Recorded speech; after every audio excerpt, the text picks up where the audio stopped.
الحمدللہ وکفا والصلاة والسلام علی سید الرسل وخاتم الانبیاء اما بعد۔ ناظرین کرام، السلام علیکم ورحمۃ اللہ وبرکاتہ۔ جس دنیا میں ہم رہتے ہیں، یہاں ہمارا ایک دوسرے کے ساتھ تعلق ہے اور واسطہ ہے۔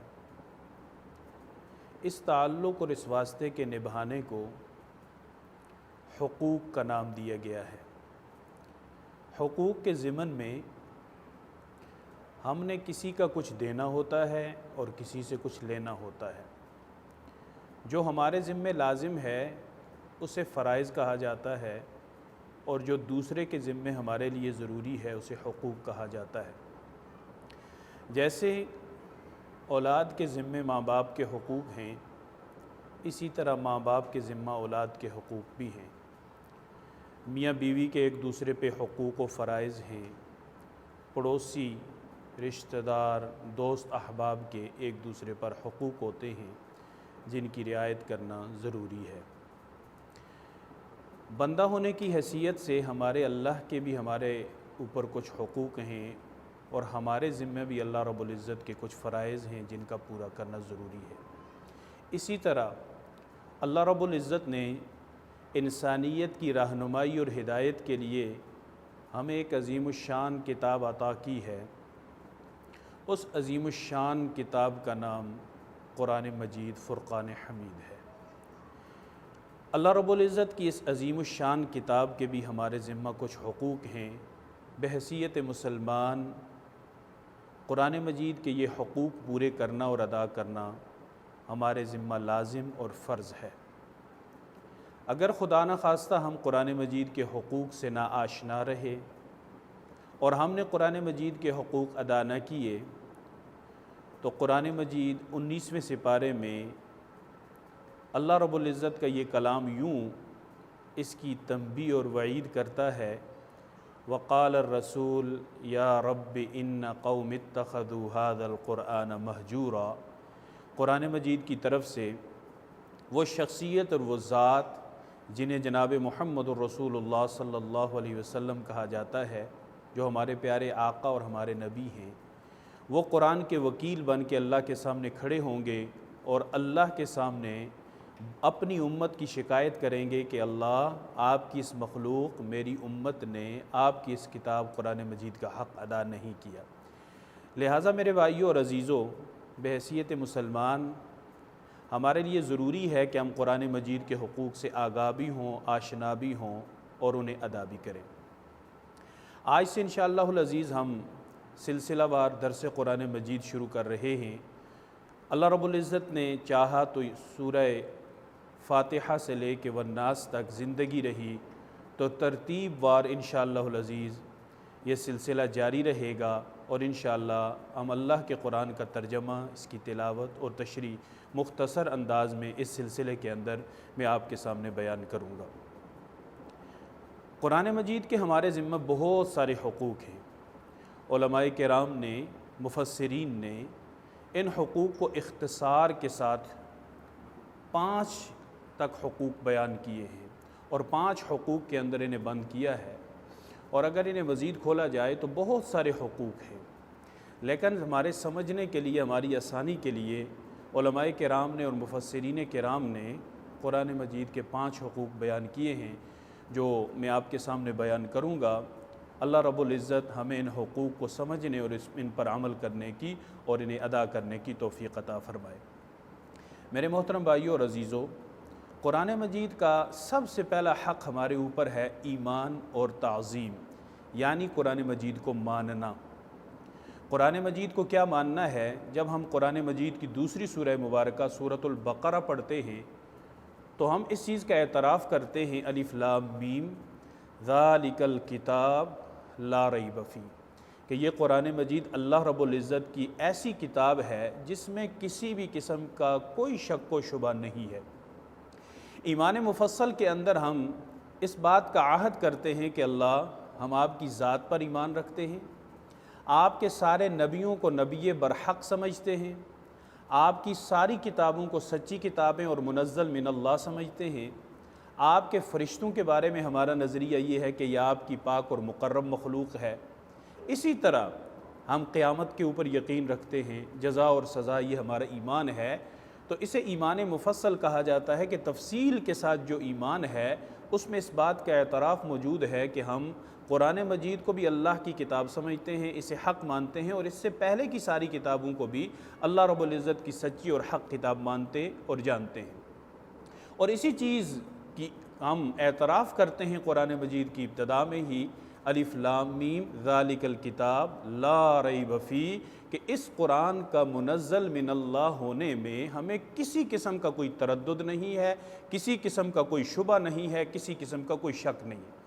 پھر ہم اس چیز کو بھی مانتے ہیں جو قرآن نے ہمیں بتایا ہے، وَإِنَّهُ لَتَنزِيلُ رَبِّ الْعَالَمِينَ، کہ یہ لا ریب کتاب اللہ رب العالمین کی طرف سے اتاری گئی ہے، اللہ رب العزت کی طرف سے انسانیت کی ہدایت اور رہنمائی کے لیے یہ کتاب بھیجی گئی ہے۔ دراصل ہم یہ سمجھتے ہیں کہ جب دنیا کے اندر کوئی آدمی کوئی چیز بناتا ہے، جیسے موبائل فون بنتا ہے، کیمرہ بنتا ہے، تو جب ہم اسے خریدتے ہیں، وہ چیز مارکیٹ کے اندر آتی ہے، اس کے ساتھ ایک رہنمائی کے طور پہ کتابچہ موجود ہوتا ہے۔ وہ کتابچہ یہ رہنمائی فراہم کرتا ہے کہ اس مشین کو میرے بتائے ہوئے اصولوں کی رہنمائی میں آپ نے استعمال کرنا ہے۔ اگر آپ اسے استعمال کریں گے، آپ اس سے فائدہ بھی اٹھائیں گے اور دیر تک اس سے فائدہ اٹھاتے رہیں گے، آپ کو نقصان نہیں ہوگا۔ جب بھی کوئی اس مشین کا چلانے والا اس کتابچے کی رہنمائی میں اس مشین کا استعمال کرتا ہے، وہ مشین سے بہت سارے فائدے اٹھاتا ہے اور بہت دیر تک فائدے اٹھاتا ہے۔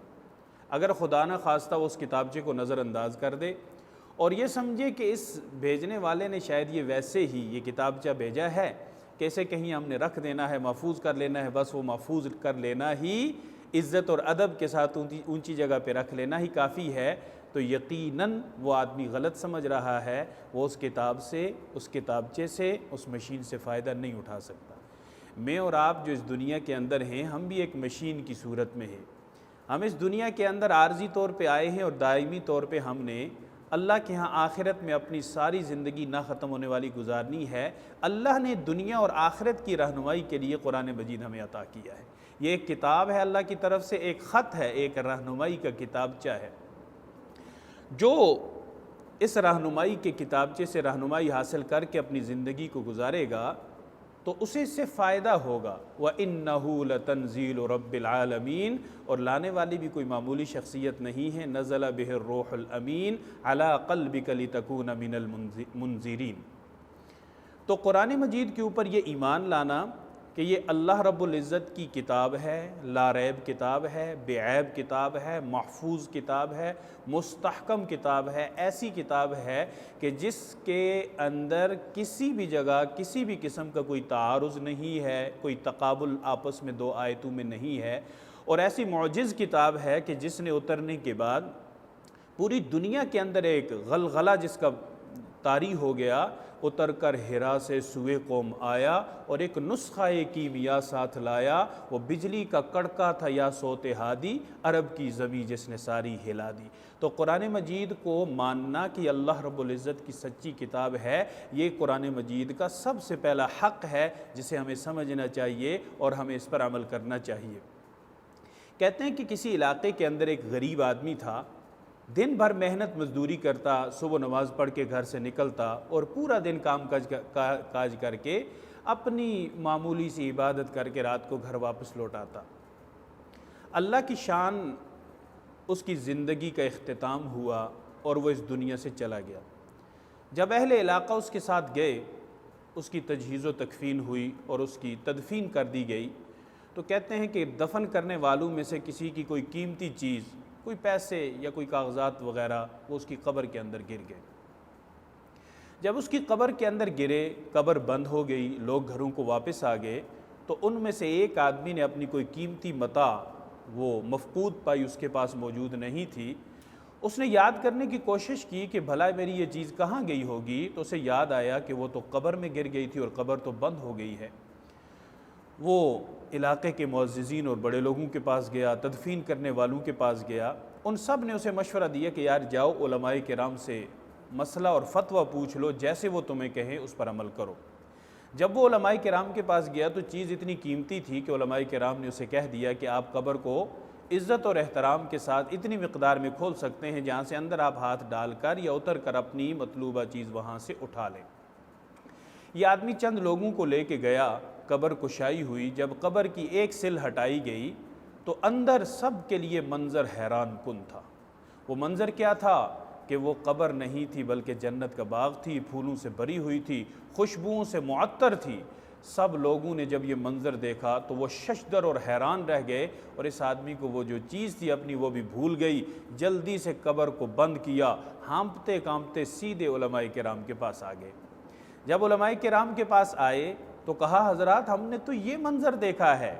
علماء بھی حیران ہوئے، کہا جاؤ جا کر اس کی اہلیہ سے، اس کی بیوی سے جا کے پوچھو کہ اس کا کوئی ایسا عمل ہوگا کہ ایک غریب ایک عام سے مزدور کو اللہ رب العزت نے یہ مقام اور مرتبہ کیسے دیا تاکہ ہم اس عمل کو اپنا کر یہ مقام اور مرتبہ اللہ کے حاصل کر لیں۔ جب یہ لوگ اس کی بیوی کے پاس گئے تو بیوی بھی حیران ہوئی۔ اس نے کہا کہ ایک عام سا غریب سا آدمی تھا، صبح نماز پڑھتا، نماز پڑھنے کے بعد ایک عمل کیا کرتا تھا۔ وہ عمل یہ ہے کہ یہ قرآن مجید پڑھا ہوا نہیں تھا، لیکن صرف یہ کرتا قرآن مجید کو کھولتا، اپنے سامنے رکھتا اور رکھنے کے بعد انگلی اس پر پھیرا کرتا تھا، اور انگلی پھیرتے ہوئے اسے تلاوت کرنا تو نہیں آتی تھی، ہاں ایک بات اس کی زبان سے بس جاری رہتی تھی، وہ یہ کہتا تھا کہ اللہ یہ جو میرے سامنے تیری کتاب تیرا قرآن رکھا ہوا ہے میں نہیں جانتا یہ کیا لکھا ہوا ہے، نہ میں اس کے الفاظ سے واقف ہوں نہ میں اس کے معانی اور مفاہیم سے واقف ہوں۔ اللہ مجھے میری غربت نے، مجھے اولاد کے بوجھ نے موقع ہی نہیں دیا کہ میں قرآن پڑھ سکتا، کاش مجھے موقع مل جاتا میں قرآن مجید پڑھتا، اسے سمجھتا۔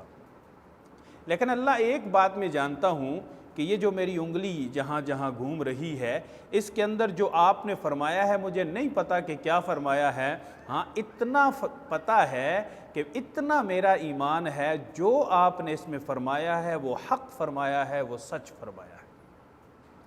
جب علماء کرام نے سنا کہ اس کا یہ عمل تھا اور روز کا یہ معمول تھا تو کہنے لگے ہاں قرآن مجید کے اوپر اس کا اتنا مضبوط ایمان تھا، اتنی عقیدت اور اتنی محبت تھی، اتنی تعظیم یہ قرآن کی کرتا تھا، اللہ رب العزت نے اسی یقین اور اسی ایمان کا اور اسی محبت اور تعظیم کا اسے صلہ یہ دیا کہ اللہ رب العزت نے ایک تو اس کی قبر کو جنت کے باغوں میں سے باغ بنا دیا، اور دوسرا بعد کے لوگوں کے لیے اسے ایک مشعل راہ بنا دیا، اور بعد کے لوگوں کے لیے ایک نمونہ اور آئیڈیل بنا دیا کہ سارے لوگ اس کی اتباع کریں اور اللہ رب العزت کی کتاب کے بارے میں اپنا یہی نظریہ رکھیں۔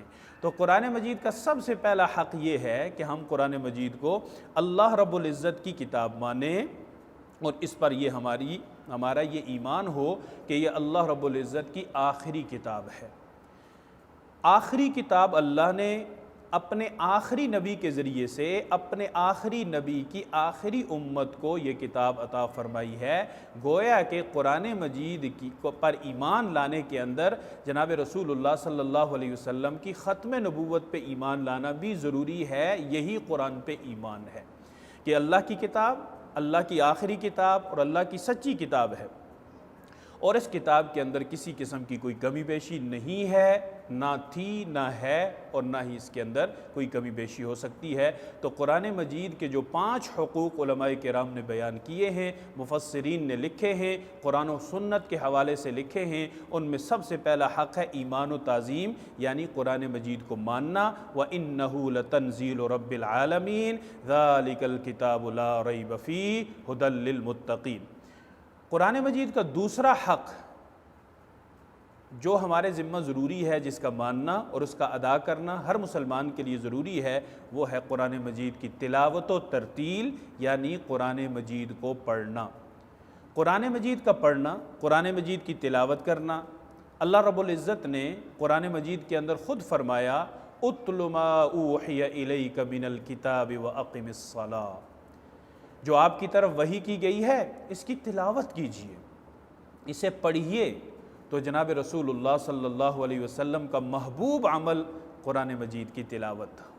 سورۃ المزمل ہمیں یہ بتاتی ہے کہ جناب رسول اللہ صلی اللہ علیہ وسلم کی ساری رات قرآن مجید کی تلاوت میں بسر ہوتی تھی، قرآن مجید کی تلاوت میں گزر جاتی تھی۔ اس قدر محبوب تھا اللہ کے نبی کو اللہ کا یہ قرآن کہ آپ صلی اللہ علیہ وسلم ساری رات قرآن مجید کو پڑھتے۔ اللہ رب العزت کو بھی یہ کہنا پڑا یا ایہا المزمل قم اللیل الا قلیلا، ساری رات نہیں، کچھ حصہ آپ آرام کریں اور کچھ حصہ نماز پڑھیں اور نماز کے اندر قرآن مجید کی تلاوت کریں۔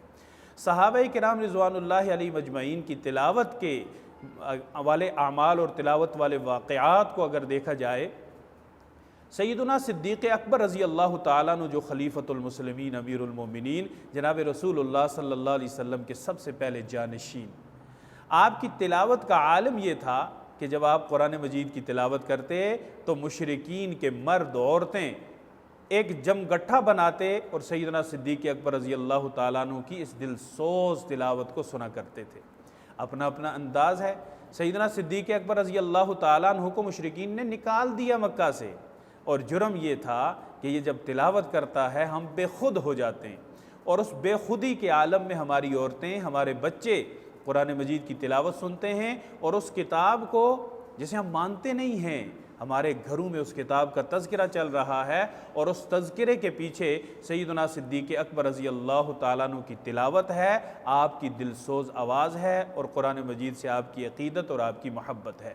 جناب رسول اللہ صلی اللہ علیہ وسلم کی تلاوت سیدنا صدیق اکبر رضی اللہ تعالیٰ عنہ تلاوت کرتے، اور اسی طریقے سے جناب رسول اللہ صلی اللہ علیہ وسلم نے فرمایا کہ قرآن مجید کی تلاوت ایک ایسا عظیم عمل ہے، اللہ رب العزت نے اس کے ایک حرف کے بدلے میں 10 نیکیاں دینے کا وعدہ کیا ہے۔ اور یاد رکھو الف لام میم یہ ایک حرف نہیں ہے بلکہ یہ 3 حرف ہیں۔ اگر کوئی آدمی الف پڑھے گا اللہ رب العزت صرف پڑھنے پر اسے 10 نیکیاں عطا فرماتے ہیں، اور لام پڑھنے پر 10 نیکیاں عطا فرماتے ہیں۔ الف پڑھنے پہ 10، لام پڑھنے پہ 10 اور میم پڑھنے پہ 10 نیکیاں۔ بعض حضرات نے یہ لکھا ہے کہ الف، لفظ الف کے اندر بھی 3 حرف ہیں، الف لام اور فا۔ ایک الف پڑھنے پہ قرآن مجید کی نسبت والا جو الف ہے اسے تلاوت کی غرض سے پڑھنے پر اللہ رب العزت ایک الف پڑھنے پر 30 نیکیاں عطا فرماتے ہیں۔ لام کے اندر بھی 3 حروف ہیں، لام الف اور میم، اس پر بھی 30 نیکیاں ہیں، اور میم کے اندر بھی 3 حروف ہیں، میم یا اور میم، اس پر بھی 30 نیکیاں ہیں۔ گویا الف لام میم پڑھنے پر اللہ رب العزت 90 نیکیاں عطا فرماتے ہیں، اور ایک نیکی جو ہماری زبان سے تو ایک لفظ ہے نیکی، لیکن اس کا حجم اللہ کے ہاں کیا ہے؟ زمین و آسمان کے درمیان جتنا خلا ہے یہ ایک نیکی کا حجم ہے، اور اس کا وزن کل قیامت کے دن پتہ چلے۔ نیکی کیا ہے؟ بنیادی طور پہ نیکی آخرت کی کرنسی کا نام ہے، جس نے آخرت میں چلنا ہے۔ جہاں ساری کرنسیاں ختم اور فیل ہو جائیں گی، وہاں جس کرنسی کا چلن ہوگا اسے نیکی کہا جاتا ہے۔ جو جتنی جمع کر لے، جتنا ذخیرہ بنا لے، جتنا بیلنس بنا لے۔ تو قرآن مجید کی تلاوت بعض لوگ اپنی نادانی کی وجہ سے اپنی عقل اور اپنے ذہن کو لڑاتے ہوئے کہتے ہیں نہیں جی تلاوت کا کیا فائدہ ہے۔ اللہ کے رسول صلی اللہ علیہ وسلم فرما رہے ہیں کہ تلاوت ایک حرف پر 10 نیکیاں ہیں، اور کچھ لوگ یہ سمجھتے ہیں نہیں تلاوت کا کوئی فائدہ نہیں ہے، وہ بالکل غلط ہیں، وہ اپنی اصلاح کر لیں۔ جناب رسول اللہ صلی اللہ علیہ وسلم نے فرمایا کہ ایک حرف پر اللہ رب العزت 10 نیکیاں عطا فرماتے ہیں، اور اس کے علاوہ تلاوت کی جو نورانیت ہے، آج کی دنیا میں ہر بندہ پریشان ہے، اس پریشانی کا ہر بندہ اپنے تئیں مختلف قسم کے لوگ حل تلاش کرتے ہیں۔ اللہ کا قرآن ہمیں یہ بتاتا ہے کہ تمہاری پریشانیوں کا حل اللہ کے قرآن میں موجود ہے، اور وہ کیا ہے؟ الا بذکر اللہ تطمئن القلوب، اللہ کے ذکر کے اندر دلوں کا اطمینان ہے، اور قرآن مجید اللہ کا ذکر ہے۔ انا نحن نزلنا الذکر وانا لہ لحافظون، اللہ نے قرآن کو اپنا ذکر فرمایا، اور ساتھ ہی فرمایا الا بذکر اللہ تطمئن القلوب، خبردار یاد رکھو اگر دلوں کو تسلی اور دلوں کو اطمینان تم چاہتے ہو تو اللہ کے قرآن کی، اللہ کے ذکر کی تلاوت کرو، اللہ رب العزت دلوں کو اطمینان اور تسلی عطا فرمائیں گے۔ تو یہ ایک مجرب عمل ہے۔ جب بھی میرے بھائیوں، میرے عزیزوں، کسی کو کسی بھی قسم کی کوئی پریشانی ہو، اپنی عقل اور اپنے شعور کے مطابق حل تلاش کرنے کے بجائے وحی نے جو ہمیں حل بتایا ہے وہ ہے قرآن مجید کی تلاوت۔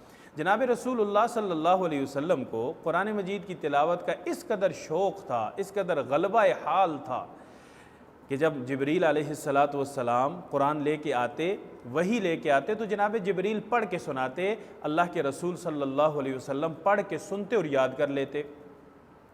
آپ صلی اللہ علیہ وسلم کو یہ خیال آیا کہ کہیں ایسا نہ ہو کہ جبریل پڑھتے پڑھتے آگے نکل جائیں، میں پیچھے رہ جاؤں، تو آپ نے ان کے ساتھ تیز تیز پڑھنا شروع کر دیا۔ تو اللہ رب العزت نے فرمایا لا تحرک بہ لسانک لتعجل بہ ان علینا جمعہ وقرآنہ، ہمارے ذمے ہے اس کی تلاوت، آپ کو پڑھانا، اس کا جمع ہمارے ذمے ہے، آپ جلدی نہ کیجئے۔ تو یہ شوق کا عالم تھا کہ جناب رسول اللہ صلی اللہ علیہ وسلم اس قدر شوق کے ساتھ قرآن مجید کی تلاوت کرتے تھے۔ لا تحرک بہ لسانک لتعجل بہ ان علینا جمعہ وقرآنہ۔ رمضان المبارک آتا، جناب جبریل تشریف لاتے، اللہ کے رسول صلی اللہ علیہ وسلم قرآن کا دور فرماتے، اور جب آپ کی زندگی کا آخری سال مبارک تھا تو ایک کے بجائے 2 مرتبہ جناب رسول اللہ صلی اللہ علیہ وسلم نے قرآن کا دور کیا۔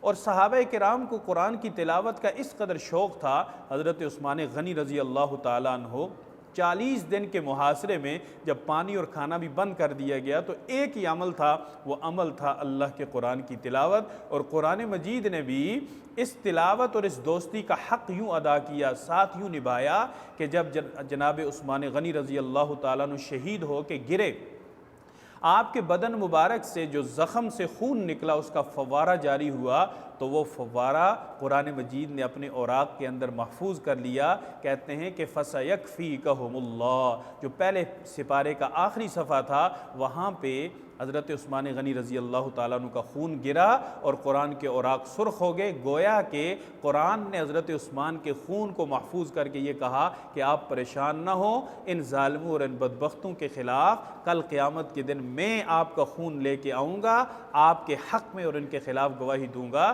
تو اگر ہم قرآن مجید کا حق ادا کریں، اس کی تلاوت کا اہتمام کریں، تو قرآن مجید اللہ کیا ہمارے حق میں گواہ ہوگا۔ یہاں میں یہ کہتا چلوں کہ ہر ایک کا اپنا اپنا ایک معمول ہے تلاوت کا۔ بعض بزرگوں کا تو یہ بھی معمول تھا کہ وہ دن میں پورا قرآن پڑھ لیا کرتے تھے، رات میں پورا قرآن پڑھ لیا کرتے تھے، 2 قرآن ایک دن اور رات میں ان کے مکمل ہو جاتے تھے۔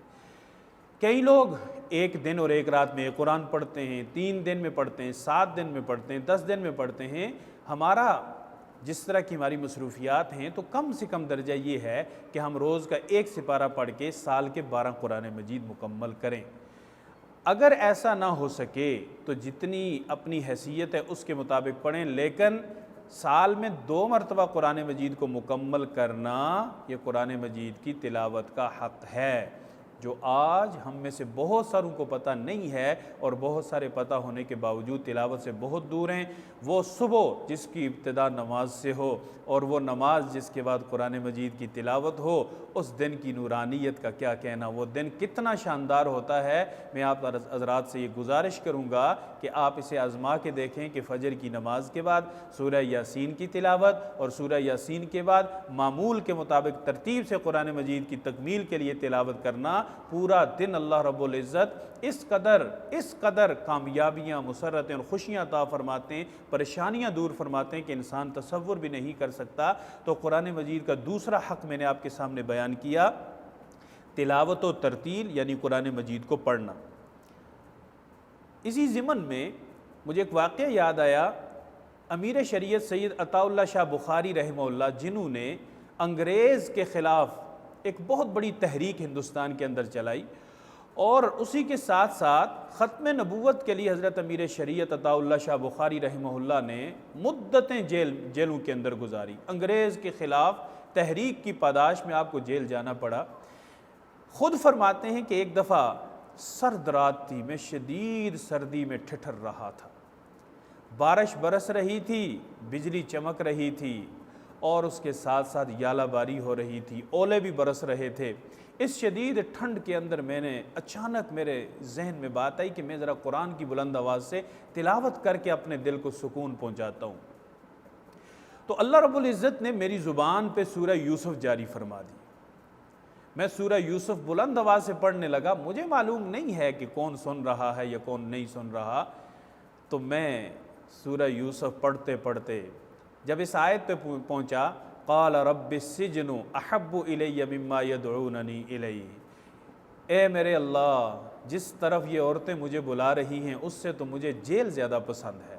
فرماتے ہیں کہ ایک ایسی وجد کی کیفیت طاری ہو گئی کہ میں اس آیت کو بار بار پڑھتا رہا اور میرا ایمان بڑھتا رہا۔ میں جیل کے اندر تھا اور یہ آیت بالکل اسی کی منظر کشی کر رہی تھی۔ میں جیل کے اندر تھا اور میں بھی یہی سوچتا تھا کہ یا اللہ، مجھے جیل اس بات سے زیادہ پسند ہے کہ کہیں میرا ایمان نہ ڈگمگا جائے۔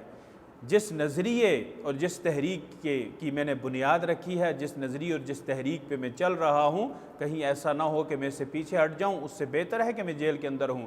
ایسی کیفیت بنی کہ مجھے جیل کے باہر سے سسکیوں کی آواز آئی۔ کوئی آدمی رو رہا تھا اور روتے روتے وہ جیل کی سلاخوں کے پاس آیا اور اس نے کہا، شاہ جی بس کرو، میں مزید اس ٹھنڈی اور بارش والی رات کے اندر کھڑا نہیں ہو سکتا، کہیں ایسا نہ ہو کہ آپ کی یہ آواز اور قرآن کی یہ تلاوت میرے دل کو پھاڑ کے نہ رکھ دے۔ اور یہ سننے والا کوئی مسلمان نہیں تھا بلکہ ایک ہندو پولیس کا آدمی تھا جو جیل کے اندر حضرت امیر شریعت عطا اللہ شاہ بخاری رحمہ اللہ کے اوپر ڈیوٹی پہ مامور تھا۔